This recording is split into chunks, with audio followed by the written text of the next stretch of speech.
그날 나갔던 사람들은 다 겁쟁이들이다. 그 겁쟁이들을 못 살게 만드는 상황이 왔기 때문에 참을 수 없어서 나간 것이다. 야 저거 버스 막아야 된다. 뛰어갔죠.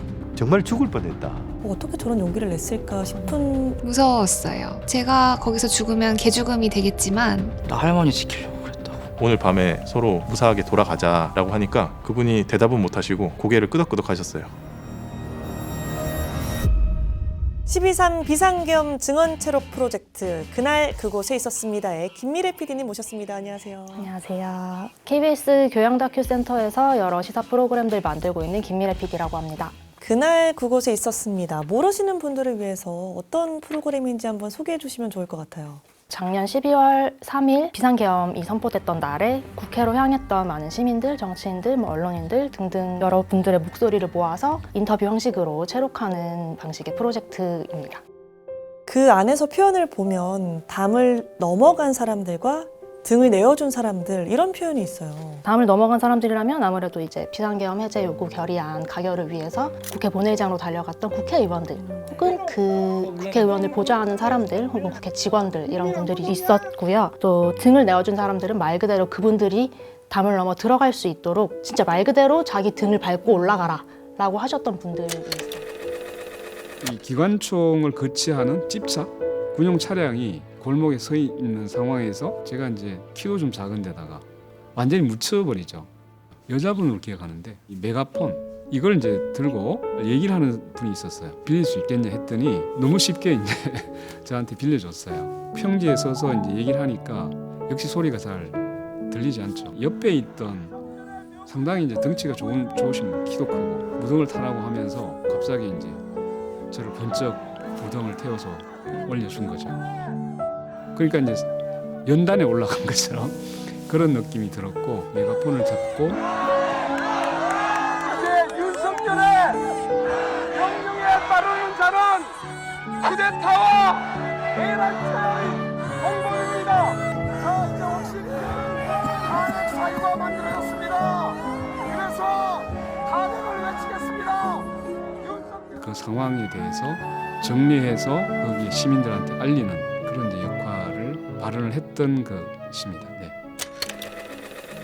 정말 이 계엄 사태로 정치인과 일반 시민이 정말 힘을 합쳐서 뭔가를 해보려고 했다라는 게 느껴지는 그런 순간입니다. 근데 사실 일반 시민이라고 하기에는 어떻게 저런 용기를 냈을까 싶은 인터뷰들도 있었는데 실제로 인터뷰하셨을 때는 어떤 느낌이 좀 드셨나요? 평소에는 그런 정치적인 참여나 이런 거에 별 관심이 없었는데 계엄날 유독 나가신 분들도 많더라고요. 뭐 거창한 어떤 사명감 같은 건 없고 부지불식간에 그냥 가게 되는 것 같아요. 느낌에는 어떤 생각하고 뭐 뭘 정리하고 이 문제가 아니었던 것 같아요. 개구리 전투복 입은 군인들이 일렬 종대로 쭉 왔어요. 어떤 여자분이 그랬어요. 저 막아야 되는 거 아니에요? 군인들 막아야 되는 거 아니에요? 그래서 저도 모르게 들어갔어요. 막읍시다 하면서 갔더니 한 두세 분 정도가 제 팔을 잡았고 저는 펜스를 잡았고 그런 식으로 해서 이제 군인들을 좀 막는다고 좀 그렇게 좀 엉켜 있었죠. 집사람이 이제 안방에서 나와가지고 야 계엄했대라고 얘기를 해서 그냥 슉 나갔죠. 큰일 났다라고 생각을 했어요. 이렇게 시민들이 나와서 이렇게 같이 이제 몸싸움들 시작을 했고 집사람 연락 와서 야 너 TV에 나오는데 거기 위험하게 왜 그러고 있냐라는 얘기도 하고 딸내미는 뒤에서 아빠 왜 손 들고 있어? 내내 밟아서 국회까지 왔고 근데 좀 웃긴 게 이게 제가 어쩔 수 없는 이게 소시민인 게 마음은 막 120, 150 밟고 싶었거든요. 오는데 구간 단속이 있어요. 80km. 거기서 어쩔 수 없더라고요. 왜군이 몰려온다는 소리를 듣고 뛰쳐나온 사람들이 이제 한 80명에서 100명 정도 앞에 모여 있는 그 그림에서 받았던 인상이 제일 컸었던 것 같아요. 이거는 몇 날 몇 시에 모이자가 아니라 국회 앞에 나간다고 뭘 할 수 있는지도 사실은 모르겠는데 일단은 나가봐야 될 것 같아. 우리가 쓰는 드라마나 영화의 주인공들은 보통 주인공으로서의 어떤 자격을 가지잖아요. 그런 강인함을 가진 사람들일 거라고 생각을 해왔었는데 아닐 수도 있구나. 그냥 정말 평범하고 본인조차도 깨닫고 있지 못한 자기의 어떤 면이 그 사건과 만남을 통해서 생길 수도 있는 거구나. 이런 사람들이 결국은 이 나라를 지탱하는구나.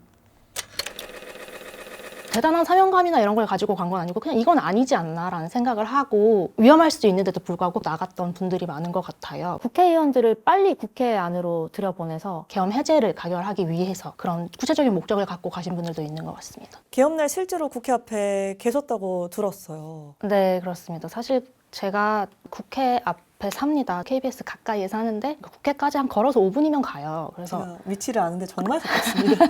그래서 그날도 이제 계엄 당일에도 뭐야 하면서 그때 막 가짜 뉴스도 돌았었는데 저희 동기 중에 어떤 친구가 이제 밤 11시 이후로 길에 다니면 체포된다. 이런 뉴스를 보내온 거예요. 그건 가짜 뉴스였긴 한데 우리나라 민주주의가 그 정도는 아니다. 그러니까 아무 잘못도 없는 사람을 11시 이후에 통행한다고 해서 잡아갈 정도의 그런 나라는 아닐 거라는 어떤 우리나라 민주주의에 대한 기대, 신뢰 같은 게 있었기 때문에 큰 망설임 없이 나갈 수 있었던 것 같아요. 네. 국회의원들 인터뷰 중에 특히 아무래도 더불어민주당 의원들의 인터뷰를 보면 정말 목숨이 위험했을 것 같다라는 느낌이 드는 인터뷰들도 있었거든요. 이재명 대표, 한준호 최고위원, 그리고 비서실장인 저, 수행실장인 김태선 의원 불이 꺼져 있었고, 그러니까 등화관제를 한 거죠. 후레쉬 이런 걸로 이제 이렇게 서로 확인할 수 있게 돼 있었고, 핸드폰까지 이렇게 파워를 껐거든요. GPS나 이런 걸로 해서 추적할지 모른다라고 하는 것 때문에 11시 한 50분 헬기 소리 들었어요. 아, 여기 있으면 안 되겠다. 왜냐하면은 군인들이 방을 다 뒤질 거 아니겠어요. 지하 통로가 뚫렸다 해가지고 정말 그때는 뭐 사력을 다해서 뛰었습니다. 제가 하여튼 그렇게 빨리 달려본 적이 없습니다. 그 대표도 바로 이제 지하 통로를 해서 5분에서 10분 상간으로 들어온 것 같습니다. 예, 근데 대표께서 본회의장 들어오고 나서 거의 한 3, 4분 뒤에 군인들이 그 지하 통로로 들이닥쳤다고 합니다. 그러니까 이게 뭐 어떻게 보면 전후신조죠. 정말 간발의 차로 들어온 거예요. 정말 죽을 뻔했다. 저 인터뷰를 많이 한 분들이 이제 86세대 그러니까 학생 운동을 하셨던 어떤 경력직이시니까. 네, 경력이 있으셔가지고 순간순간 이렇게 판단을 내가 잡히지 않으려면 어떻게 해야 되고 어디로 들어가서 어디로 가는 게 빠르다 뭐 이런 순간순간 판단을 잘 하셨더라고요. 국회 경력 10년 차 이상만 모여 소리를 크게 지르죠. 가장 격렬했던 데가 노무현 대통령 탄핵을 둘러싼 2004년, 2005년이었어요. 그 처절했던 싸움들 우리 보좌관들이 주도했고 막았던 데 알지? 그랬더니 금방 알아먹죠. 이제 바리케이드를 쌓으려면 제일 중요한 게 쇼파거든요. 구내식당이 완전 우리 그 노다지죠. 거기에 긴 테이블이 많으니까 구내식당이. 최악의 상황, 이제 총으로 밀고 들어올 수 있겠구나. 그러니까 나도 모르게 소리를 지르게 되더라고. 근데 그걸 또 우리 방 보좌관 김동현이 기가 막히게 치죠. 너 맞으면 살게 됩니까? 너 맞으면 살게 됩니까? 그러면서 긴장도 풀고 제 역할에 대한 어떤 다짐도 하고 이런 게 됐죠. 이래서 다들 뭐 경력직 하나 봅니다. 여야 의원 상관없이 많은 분들이 출연하시잖아요. 섭외에 어려움은 좀 없으셨어요? 그 계엄 해제 표결에 참여한 19명의 당시 여당 국민의힘 의원들도 있었거든요. 그래서 그분들 역시 이제 인터뷰를 해주신 분들이 많은데 사실 조금 부담이 있으셨을 수도 있을 것 같아요. 개인적으로는 뭔가 당시 여당 그러니까 계엄을 선포한 윤석열 대통령이 있는 당에 소속되어 있으면서 이제 계엄에 반대하는 목소리를 냈던 분들이니까 사실 근데 그분들도 이제 계엄 해제 요구 결의안에 이제 한 표를 행사하신 것은 사실이고 그런 점에서 반드시 또 들어야 할 이야기가 있다고 생각을 했고 인터뷰를 해주셔서 저희는 감사하죠. 그래서 그런 목소리도 들어볼 수 있기 때문에 감사한 것 같습니다. 네, 아무래도 제일 화제였던 장면 중에 하나가 이 계엄군 버스를 막은 그분이신 것 같아요. 가게가 국회 앞에 있다 보니까 나 여기서 계엄용 해제 못하면 내 가게 망한다 생각해가지고 가려고 했어요. 어떤 분들이 야 저거 버스 막아야 된다. 저거는 군인 장교 차량이고 하나는 특수부대 차량이다. 누가 이렇게 정확히 지칭을 해주시는 거예요. 그래서 저 버스 가서 막아야 된다 해가지고 그냥 뛰어갔죠. 어머님들은 그 본네트 위에 매달려가지고 후레쉬를 키면서 촬영을 하시더라고요.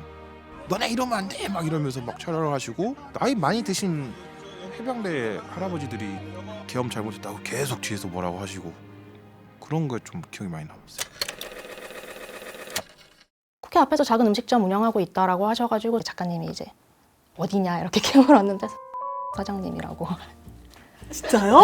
이거 나가면 안 되겠죠? 그 삐인만 해주세요. 너 너무 놀라서. 네. 그리고 고기가 괜찮아요. 그 괜찮아요, 네. 맞아요. 저희 팀 회식도 하러 가려고 하고 의리, 있는데, 의리. 네. 그래서 이분은 국회 앞에 내 가게가 있으니까 계엄 터지면 내 가게 망한다 이런 생각으로 가셨던 분이에요. 그래서 급하게 나오느라 조리화를 신고 나오시기도 하셨다고 하고. 찾은 것도 대단하고 인터뷰까지 오게 된 과정도 좀 궁금하거든요. 한 3루트 정도로 섭외를 했는데요. 첫 번째로는 일단 감사하게도 이렇게 제보 메일을 주신 것들을 중심으로 많이 섭외를 했고, 또 두 번째는 진짜로 수소문을 했어요. 저 같은 경우는 이제 10년 만에 연락 온 고등학교 동창한테 너 주변에 나간 사람 없냐?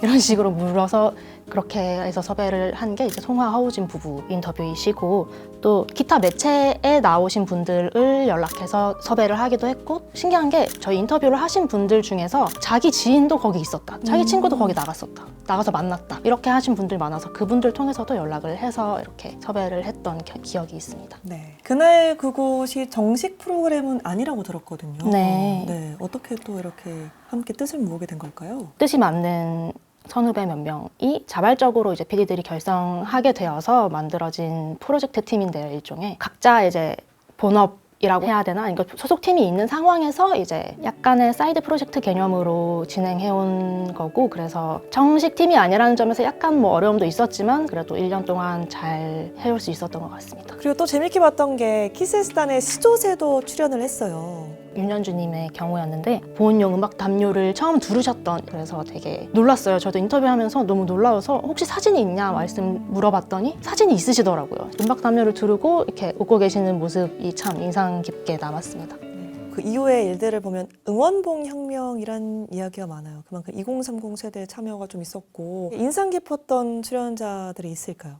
네, 말씀하신 것처럼 2030 젊은 세대들 인터뷰를 많이 했었는데요. 성민주님 같은 경우에는 이제 X에서 하겔이라는 이름으로 탄핵 집회에서 일리아스의 첫 구절을 변형한 문구를 가지고 이제 깃발을 들고 나가셨던 걸로 유명해지신 분인데, 제가 또 트위터리안으로서 되게 유명인을 본 것 같아서 되게 반갑고 그래요? 되게 신기했던 경험이 있습니다. 기억에 남는 출연자분들 가운데 이제 김한민영, 한재용 모녀분이 나오신 경우가 있어요.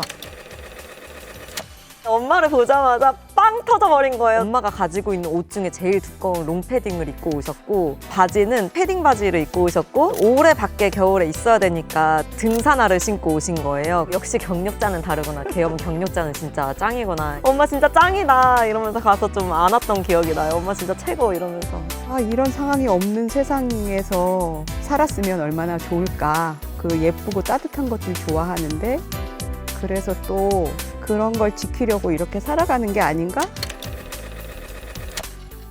네, 이 출연자분들을 보면서는 이전 세대의 어떤 유산들이 이제 전해지는 모습이 아닌가 이런 생각도 했거든요. 어떻게 보면 우리 사회가 되게 세대론으로 많이 이렇게 나눠서 이렇게 구분짓기를 하지만 그 세대를 관통하는 어떤 지점도 있는 것 같다는 생각을 해봤습니다. 네. 그리고 인상적이었던 건 20대 남성분들이 많이 출연했어요. 실제로 많은 이제 20, 30대 남성분들도 제보를 주시기도 하고, 사실 이분들을 인터뷰할 때 저희가 다 그런 질문을 드렸었어요. 소위 이대남이라고 하는 현상에 대해서 남성들이 굉장히 보수적인 가치관을 가지고 있는 사람들이, 그리고 또 그걸 표출하는 사람들이 많아지는 상황에 대해서 본인은 그 20대 남성에 속하는 분들인데 어떻게 생각하시느냐, 이런 얘기를 조금 불편할 수 있지만 항상 매번 할 수밖에 없었거든요. 그런데 이제 말씀을 들어보면 각자 전부 다양한 이유들로 개인의 어떤 배경과 서사에 따라서 다른 이유를 가지고 이제 나오셨더라고요. 공통적인 부분은 이제 실제 군 복무를 하신 분들이 많다 보니 아무래도 그거에 대해서 좀 더 잘 알고 있어서. 사실 이제 많이 무서웠죠. 저도 군필자고, 저는 심지어 공보정훈병이라 해서 군대에서도 사진 영상을 다뤘었습니다. 그러다 보니까 이제 우리나라 군대가 얼마나 잘 정비되어 있고 강한지 알 수 있었기 때문에 그 군의 총뿌리가 국민과 시민을 향해 온다면은 어떤 참사가 일어날지도 대략 짐작은 했었습니다. 나름 좀 리더처럼 보이는 분한테 말을 걸었었거든요. 와서 어차피 움직이면은 서로 다치니까 오늘 밤에 서로 무사하게 돌아가자라고 하니까 그분이 대답은 못 하시고 고개를 끄덕끄덕 하셨어요. 그 표정들이 기억이 나요. 혹은 뭐 이제 역사학도로서 공부를 하다 보니 이건 아니다라는 생각이 들어서 경북 경산에서 역사 교사가 되기 위해서 열심히 공부하고 있는 한일환이라고 합니다. 경찰 분들에게 외쳤어요. 제가 폭도 같아 보이십니까? 이렇게 외쳤어요.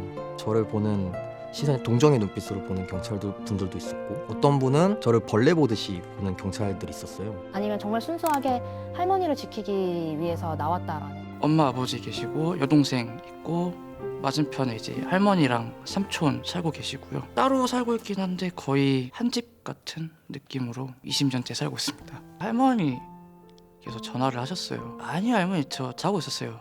이렇게 거짓말을 했는데 이걸 계기로 조금 말씀드리고 싶어요. 나 할머니 지키려고 그랬다고. 죄송해요. 할머니 생각 나가지고. 그래서 굉장히 사실 다양한 맥락들이 있는 건데 각자 되게 다양한 스토리가 있구나라는, 그러니까 어떻게 한 틀에 묶이지 않는 다양한 이야기들이 있구나 하는 걸 알게 됐습니다. 그만큼 이제 용기를 많이 내주셨다는 생각이 듭니다. 또 우리가 생각하지도 못했던 숨은 공신들이 참 많을 것 같아요. 이제 비상계엄 해제 요구 결의안이 통과되기 위해서는 물론 표결을 하는 국회의원들이 있어야겠지만 그 시스템을 켜는 사람도 있어야 하고, 기록을 위해서 국회 방송 이 또 실제로 중계가 됐었잖아요. 네, 국회 네. 방송국 분들도 계셔야 되고, 이런 하나하나 행동들이 국회의원만큼 주목받진 못하지만 되게 중요한 역할을 하셨던 분들이 아닌가라는 생각이 듭니다. 국회 안과 밖에서 정말 많은 분들께서 도와주셨다는 생각이 드는데 어떻게 그렇게 표결이 시작되고 나서 착착착착 진행이 됐을까요? 굉장히 많은 분들이 얘기하시기를 되게 기적적인 일이었고 되게 운이 작용했다라고 말씀을 하시는데, 이제 황유익님 국회방송 계장님이 계신데 국회에서 한 20여 년을 근무하신 분이세요. 네, 그래서 네. 이전에 이제 소위 동물국회라고 하는 국회 선진화법이 발효되기 이전에 국회도 경험을 해봤고 노무현 박근혜 탄핵도 이미 다 겪어봤다. 그래서 이 상황에서 어떤 것이 필요하다라는 판단을 잘 내리실 수 있었다고, 일종의 계엄 경력직이었다라는 이야기도 해주셨던 것 같습니다. 오늘 인터뷰에서 경력직 분들이 많이 나옵니다. 그리고 또 외신 기자들의 시선도 빼놓을 수가 없거든요. I guess what struck me the most on that night was how quickly people mobilized. It was only an hour and a half ago that he had declared martial law, and yet so many people were already here. And so many people knew what to do. The fact that the people were there with flags, with pickets, with slogans, with chants so quickly and were able to mobilize and come together as one, I don't think there's another country on earth that can do that. I think it's not just kind of Bali culture. I think it's this. I think we've seen that through modern history, how Koreans have been very resilient at fighting against injustices and coming together and fighting together as one against these kind of bigger evils. 저희가 영국 기자, 프랑스 기자, 그리고 일본 기자까지 이렇게 세 분을 인터뷰를 했습니다. 나라별로 뭐 약간의 차이라고 할까 이런 게 있다면, 영국 기자 라파엘 라시드 기자 같은 경우는 한국에 굉장히 오래 계셨어요. 그래서 한국 문화를 잘 이해하고 계시고 한국어도 좀 잘 해주시는데 네. 그 뿌리를 또 이제 한국의 역사에서 5.18과 같은 역사에서 그런 찾아주시기도 하더라고요. 이제 프랑스 세바스티안 기자의 경우에는 유럽 역시 정치적 양극화를 겪고 있는 가운데 단지 한국의 문제만이 아니라 이게 전 세계적으로 가지는 의미가 크다라는 걸 짚어주셨던 것 같고요. 가장 최근에 인터뷰했던 오토 나루미 기자님 같은 경우는 일본 사회에서 만약에 그런 일이 났으면, 물론 계엄이 불가능하지만 어쨌거나 그런 비상 상황이 닥쳤을 때 일본 시민들이 그렇게 모일 수 있을까라는 생각을 했다라는 그런 반응들이 있었다는 걸 알려주셨거든요. 전반적으로 이제 시민들이 그렇게 신속하게 결집할 수 있었다는 거에 대해서 모두 놀라움을 표시하셨던 것 같습니다. 네, 확실히 이제 외신 기자분들, 외국인 분들은 이렇게 빠른 시일 내에 다 모여서 뭔가를 받고 이런 거에 대해서 굉장히 놀라움을 많이 느끼시더라고요. 그리고 앞서 영국 기자님께서 거대하게 맞서는 한국인이란 표현을 좀 쓰셨던 것 같은데, 듣고서 좀 광주 생각이 나더라고요. 그날 그곳에서도 종종 언급됐던 단어기도 하고 순간이기도 하죠. 맞습니다. 그러니까 광주 5.18과 이제 직간접적인 관련을 맺고 계신 인터뷰들이 많았는데요. 이대선님의 경우에도 본인의 아버지가 이제 5.18 당시 계엄군들을 피해서 이제 도피를 하고 계셨는데, 이제 반대로 이제 시민군들이 오히려 광주로 들어가는 그런 모습을 보고 되게 죄책감을 많이 느끼셨다라는 게 동기가 되었다라는 얘기도 해주셨고, 조영주님의 경우에도 5.18 당시에 이제 간호대생이었는데 이제 간호사를 은퇴를 하시고 이제 이번 계엄의 밤에 나가시기도 하셨고, 많은 분들의 이제 기억과 기록을 통해서 이제 5.18이 계속 잊혀지지 않고 남아 있을 수 있는 것처럼 이제 이번 비상계엄에 대한 이야기들도 이제 많은 분들의 이야기를 통해서 남아 있을 수 있으면 좋겠습니다. 네, 몇 분의 인터뷰는 짧게만 봐도 여운이 참 대단하거든요. 직접 다 하신 PD님은 더 남다르실 것 같아요. 100명 넘게 하셨죠? 저희가 섭외 너무 하고 싶었는데 못한 분들이 또 계세요. 어필 한번 하시죠. 네, 저희가 목사님들도 많이 인터뷰를 하셨고 이제 그리고 천주교 신부님도 인터뷰를 하셨는데 스님만 안 계시군요. 스님이 안 계셔가지고 네. 이제 스님을 저희가 다방면으로 섭외해보려고 노력을 했으나 분명히 계셨을 거거든요. 종교 통합을 위하여 혹시 그날 나가셨던 이제 스님분들이 있으시다면 연락 주세요. 제보를 부탁드리겠습니다. 또 스님 말고도요, 그 제가 어떤 책에서 봤는데 계엄 당일에 이제 응원봉을 가지고 국회 앞으로 가셨던 분이 있다고 하더라고요. 정말 꼭 찾고 싶었는데 못 찾았습니다. 아직 연락 부탁드리고요. 그리고 여의도 직장인들, 회식하고 있던 직장인들이 많았던 걸로 알고 있거든요. 그러네요. 회식하고 있다가 이게 무슨 일이야 하면서 달려나가신 분들도 저희가 제보를 기다리고 있습니다. 네, 이렇게 시즌 1은 마무리가 되지만 희소식이 좀 있습니다. 책으로 만나볼 수 있잖아요. 네, 그렇습니다. 동명의 책. 네, 동명의 책 12.3 그날 그곳에 있었습니다라는 책이고요. 저희 제작진이 인터뷰한 것을 토대로 해서 이제 약간의 뭐 윤문 정도가 들어간 책인데 이제 유튜브에서는 차마 담지 못한 이야기들도 있을 것이고 이제 또 책으로만 볼 수 있는 내용들도 있으니까요. 책 마지막 장이 용기를 모아야 한다예요. 아까 얘기하신 부분에서도 용기를 좀 언급해 주셨던 것 같은데 어떤 뜻인가요? 김진애 교수님이 말씀해 주신 편에도 있는데 그날 나갔던 사람들은 다 겁쟁이들이다. 그 겁쟁이들을 못 살게 만드는 상황이 왔기 때문에 참을 수 없어서 나간 것이다 라는 말씀을 해주셨거든요. 이렇게 작은 용기를 조금씩 모아서 이제 어떤 어려움도 헤쳐나갈 수 있지 않을까 하는 생각을 해봅니다. 제 느낌에는 그 여의도에 나오신 분들의 거의 대부분은 다 겁쟁이들일 거예요. 예. 겁이 많은 사람들은 항상 이렇게 안전함 이런 것들 추가하고 그래서 이제 그날의 상황은 겁쟁이들을 못 살게 하는 그런 상황으로 되돌리는 거라서 그래서 같이 갈 수 있었던 것 같아요. 어떻게 이렇게 오랫동안 준비한 계엄이 이렇게 실패가 되지? 겁쟁이들, 겁 많은 시민들이 만들어낸 거다. 무서웠어요. 제가 거기서 죽으면 개죽음이 되겠지만 그래도 그 수많은 우리가 개죽음이라고 말하는 분들 덕분에 지금의 민주주의를 이룩할 수 있었던 거잖아요. 저는 어쨌든 청년이고 뭐 배우자나 아이나 이런 것들 딸린 가족이 없고 그러니까 제가 나서는 게 맞다고 생각을 했어요. 귀가하고 나서 누워가지고 정말 많은 얘기들을 나눴었어요. 아직 희망은 있구나. 내가 혼자였어도 거의 나갔을까? 둘이 계속 서로 의사를 확인하고 용기를 주고 해서 나갔던 것 같아요. 그날 이제 버스 뒤쪽에서 기동대 분들이랑 되게 힘겹게 부딪히던 그 남성분이 있는데 그분이 저보다 더 용감하게 막 이렇게 막으셨거든요. 이분이 저보다 진짜 용감하게 저기 해서 저도 이분 때문에 진짜 힘을 얻어서 같이 한 거거든요. 근데 성함도 모르고 연락처도 모르니까 그분이 만약에 이런 방송을 본다면 나는 당신 때문에 힘 낼 수 있었다, 용기 내서 나도 같이 할 수 있었다.